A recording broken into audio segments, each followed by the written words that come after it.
Hello everyone. तो इस video में हम लोग बात करने वाले हैं आईडी, क्लास एंड कमेंट्स के बारे में, राइट।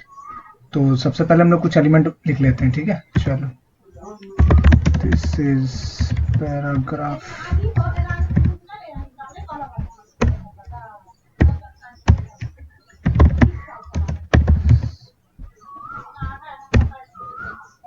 एक बटन बना लेते हैं, ठीक है। बटन। अच्छा, अब हम लोग यहाँ बात कर लेते हैं आईडी के बारे में। आईडी क्या है ना कि यूनिकली आइडेंटिफिकेशन है आपके एलिमेंट का, राइट। मतलब कि हर एलिमेंट को हम लोग यूनिकली आइडेंटिफाई कर सकते हैं, ठीक है। आप आईडी को रोल नंबर की तरह समझ सकते हो। आपके क्लास या कॉलेज में रोल नंबर होगा ना आपका, तो आप उसकी तरह समझ सकते हो। वो यूनिक होता है। ऐसा तो नहीं होता कि जो रोल नंबर आपको है वही आपके फ्रेंड को अलॉट है, ऐसा नहीं होता, यूनिक होता है। अच्छा, तो ये रोल नंबर क्यों यूनिक होता है कि अगर मान लीजिए आपका कोई नाम है और वो नेम के सेम दो स्टूडेंट आपके क्लास में होंगे, तो फिर तो कंफ्यूजन जाएगी ना कि इन्फॉर्मेशन मिसमैच हो जाएगा, ठीक है। किसकी कौन सी इन्फॉर्मेशन है उसमें प्रॉब्लम आएगी। तो यहाँ पर भी एलिमेंट्स के संग सेम चीज है। तो आप आईडी को रोल नंबर की तरह समझ सकते हो, ठीक है। आईडी, हम यहाँ एक एट्रीब्यूट लिखते हैं आईडी, ठीक है, और यहाँ पे हम उसको आईडी असाइन कर सकते हैं, ठीक है। अभी क्या है कि जावास्क्रिप्ट और सीएसएस के थ्रू जो हम लोग आगे जो भी चीजें पढ़ेंगे देखेंगे, तो वो सारा काम आईडी और क्लास के बेस पे ही होता है। अगर हम चाह रहे हैं कि इस एलिमेंट में किसी भी तरह का कोई चेंज करना या इसकी डिजाइनिंग करना या इसमें कोई डेटा सेट करना या डेटा इसे गेट करना, ये सारा कुछ हम लोग आईडी और क्लास पे ही करते हैं। मोस्ट ऑफ द टाइम तो आईडी और क्लास पे ही करते हैं, तो इसलिए आईडी इंपॉर्टेंट है। अच्छा, अब आईडी के संग एक और बात है। मैंने जैसे पहले ही आपको कहा कि यूनिकली आइडेंटिफिकेशन करता है। मतलब कि अगर मैं इस आईडी को कोई नाम देता हूँ, चलो मैं दे देता हूँ पैरा1, यानी पैराग्राफ 1, ठीक है। तो ये आईडी का जो नेम है वो दूसरे को नहीं हो सकता। रोल नंबर वाली बात है, तो आप समझ गए, ठीक है। किसी दूसरे एलिमेंट को आप सेम हम आईडी नहीं दे सकते। दूसरा क्या है कि ये आईडी केस सेंसिटिव होता है। मतलब क्या है कि अगर मैं स्मॉल पी लिखता हूँ तो अलग बात है, अगर मैं इसे कैपिटल कर दूं तो अलग बात है। तो केस का आपको ध्यान रखना है, ठीक है। तो चलो, ये तो था आईडी के बारे में। अब बात कर लेते हैं क्लास के बारे में। क्लास क्या है, ठीक है। क्लास के लिए हम लोग क्लास एट्रीब्यूट यूज करते हैं। मैं आपको इसको समझाता हूँ। एक रियल वर्ल्ड सिनेरियो लेता हूँ, ठीक है। तो मान लीजिए आपके पास कोई बुक है। वो बुक कौन सी चीज़ की है? किसी भी चीज़ की हो सकती है। मैं एग्जाम्पल के तौर पे लेता हूँ कि वो प्रोग्रामिंग की बुक है, ठीक है। तो मान लीजिए सी प्रोग्रामिंग की बुक, ठीक है। तो वो बुक आप किसको दे सकते हो? जो सी प्रोग्रामिंग पढ़ना चाहता हो, चाहे वो 7th क्लास का स्टूडेंट हो या 8 का हो या बीसीए का हो या बीटेक का हो, ठीक।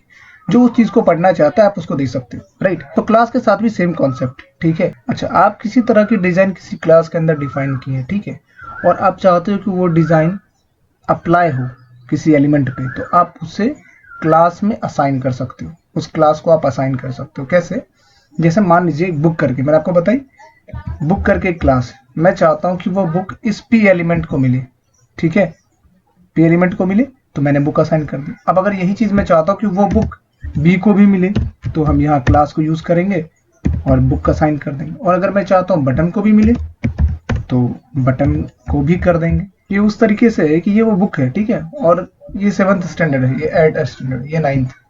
तो वो बुक जो पढ़ना चाहे उसे अप्लाई कर सकते हैं। तो सेम बात यहाँ पर भी है। मतलब एक क्लास मल्टीपल एलिमेंट में असाइन हो सकता है, और ये सेम चीज आईडी के साथ नहीं होता है, ठीक है। तो ये एक डिफरेंस है आईडी और क्लास में।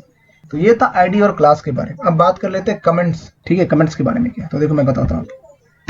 आप कंट्रोल स्लैश दबाओगे तो ये साइन आ जाएगी। ये कमेंट की साइन है। क्या है मैं बताता हूँ।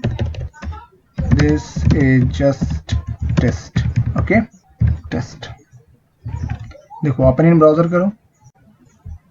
अच्छा, ये देखो, ये जो हमने मैसेज लिखा था दिस इज जस्ट टेस्ट, ये हमें कहीं पर भी डिस्प्ले नहीं हो रहा। हो रहा क्या डिस्प्ले? ये हमारा पैराग्राफ का मैसेज आ गया, ये हमारा बोल्ड का, ये हमारा बटन आ गया, राइट। बट वो हमें कहीं डिस्प्ले नहीं हो रहा। तो जब हमें डिस्प्ले नहीं हो रहा तो फिर हम ये कमेंट लिखते क्यों? तो मैं आपको समझाता हूँ। ये कमेंट जो है ये यूजर के लिए नहीं होता। ये कमेंट होता है प्रोग्रामर और डेवलपर के लिए। मतलब ये क्या है कि देखो, अभी तो हमने ये बस 10-12 लाइन की कोड लिखी, लेकिन जब आप रियल वर्ल्ड प्रोजेक्ट पे काम करोगे तो ये लाइंस काफी बड़ी होती है, ठीक है। हजारों लाइंस होते हैं, लाखों लाइंस होते हैं, मे बी उससे ज्यादा भी होते हैं, ठीक है। तो उस टाइम क्या होगा कि आपने किस चीज को कहाँ लिखा है और किस चीज के लिए लिखा है ये भूल जाते हैं, या फिर मान के रखिए उसको समझने में टाइम लग जाता है।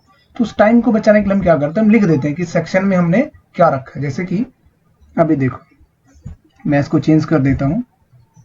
दिस इज बटन सेक्शन, मैंने ऐसा लिख दिया, एक मैसेज लिख दिया, जिससे मुझे ये पता चल जाएगा कि इसके नीचे जो ये है ये एक बटन सेक्शन। अभी तो सिंपल बटन है तो कोई इशू नहीं, लेकिन जब हम बहुत कॉम्प्लेक्स डिजाइन करेंगे तो फिर हमें वो समझने में, उस कोड को पढ़ने में टाइम लगे, तो हम सिंपली कमेंट लगा देंगे, जिससे हमें आइडिया हो जाएगा कि नीचे क्या लिखी हुई।